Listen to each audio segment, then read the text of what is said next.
दोस्तों, सच्चे प्यार ने ले ली लड़की की जान। एक लड़की थी बहुत ही खूबसूरत। जितनी वह सुंदर थी उतनी ही ईमानदार। ना किसी से झूठ बोलना, ना फालतू की बात करना। अब अपने काम से काम। उसी क्लास में एक लड़का था। वह मन ही मन उसे बहुत प्यार करता था। लड़का अक्सर छोटे मोटे काम कर दिया करता था। बदले में जब लड़की मुस्कुराकर थैंक यू कहती थी तो लड़के की खुशी की सीमा नहीं रहती थी। एक बार की बात है, दोनों लोग साथ साथ घर जा रहे थे। तभी जोरदार बारिश होने लगी। दोनों ने एक पेड़ के नीचे शरण ली। पेड़ बहुत छोटा था। बूंदें छन छन करके उससे नीचे आ रही थी। ऐसे में बारिश से बचने के लिए दोनों एक दूसरे के बेहद करीब आ गए।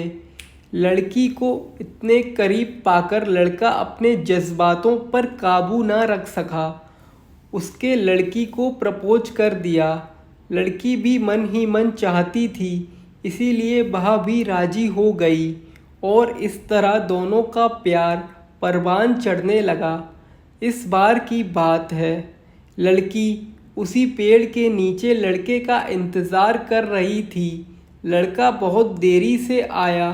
उसे देखकर लड़की नाराज़गी से बोली, तुम इतनी देर से क्यों आए?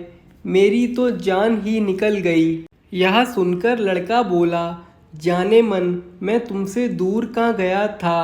मैं तो तुम्हारे दिल में ही रहता हूँ। तुम्हें यकीन ना हो तो अपने दिल से पूछ लो। लड़के ने इस प्यारी सी बात को सुनकर अपना सारा गुस्सा भूल गई और वह दौड़कर लड़के से लिपट गई। एक दिन दोनों लोग उसी पेड़ के नीचे बैठे बातें कर रहे थे। लड़की पेड़ के सहारे बैठी थी और लड़का उसकी गोद में सर रखकर लेटा हुआ था। तभी लड़की बोली, जानू, अब तुम्हारी जुदाई मुझसे बर्दाश्त नहीं होती। तुम्हारे बिना एक पल भी मुझे 100 साल के बराबर लगता है। तुम मुझसे शादी कर लो, नहीं तो मैं मर जाऊंगी। लड़के ने झट से लड़की का मुंह पर अपना हाथ रख दिया और बोला, मेरी जान, ऐसी बातें मत किया करो। अगर तुम्हें कुछ हो गया तो मैं कैसे जिंदा रहूँगा? फिर वह कुछ सोचता हुआ बोला, तुम चिंता मत करो, मैं जल्द ही अपने घर वालों से बात करूँगा। धीरे धीरे काफ़ी समय बीत गया। एक दिन की बात है, दोनों लोग उसी पेड़ के नीचे बैठे हुए थे। उस समय लड़के के चेहरा उतरा हुआ था। लड़की के पूछने पर वह रुआसा होकर बोला, जान, मैंने अपने घर वालों को बहुत समझाया पर वे हमारी शादी के लिए तैयार नहीं हैं। उन्होंने मेरी शादी कहीं और तय कर दी है। यह सुनकर लड़की का कलेजा फट पड़ा।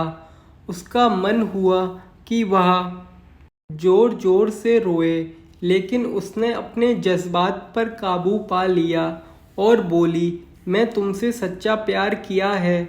मैं तुम्हें कभी भुला नहीं सकती। प्लीज़ मुझे माफ़ कर देना।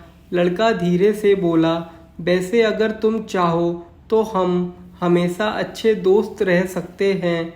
लड़की यह सुनकर जरा जरा रोने लगी। लड़के ने उसे समझाया और फिर दोनों लोग रोते हुए अपने अपने घर चले गए। देखते ही देखते लड़के की शादी का दिन आ गया। लड़के को यकीन था कि उसकी शादी में उसकी दोस्त जरूर आएगी, पर ऐसा नहीं हुआ। हाँ, लड़की का भेजा हुआ एक गिफ्ट पैक उसे ज़रूर मिला। लड़के ने कांपते हाथों से उसे खोला। उसे देखते ही वह बेहोश हो गया। गिफ्ट पैक में और कुछ नहीं, खून से लथपथ लड़की का दिल रखा हुआ था और साथ में ही एक चिट्ठी जिसमें लिखा हुआ था, अरे पागल, अपना दिल तो लेते जा, वरना अपनी पत्नी को क्या देगा। दोस्त, किसी के लिए मोहब्बत टाइम पास होती है और किसी के लिए ज़िंदगी से बढ़कर। अगर किसी से मोहब्बत करना तो उसे ताउम्र निभाना भी, वरना क्या पता आपका हाल भी ऐसा ही हो जाए जो उस दिन के बाद ना तो जी सका और ना ही मर सका। उसकी सारी जिंदगी पछतावे और अफसोस में घुट घुट कर कटती रही। राधे राधे। मिलते हैं फिर से एक नई कहानी में। तब तक के लिए धन्यवाद। दोस्तों, अगर आपने अभी तक हमारे चैनल को सब्सक्राइब नहीं किया है तो प्लीज़ सब्सक्राइब बटन को ज़रूर दबाएं। धन्यवाद।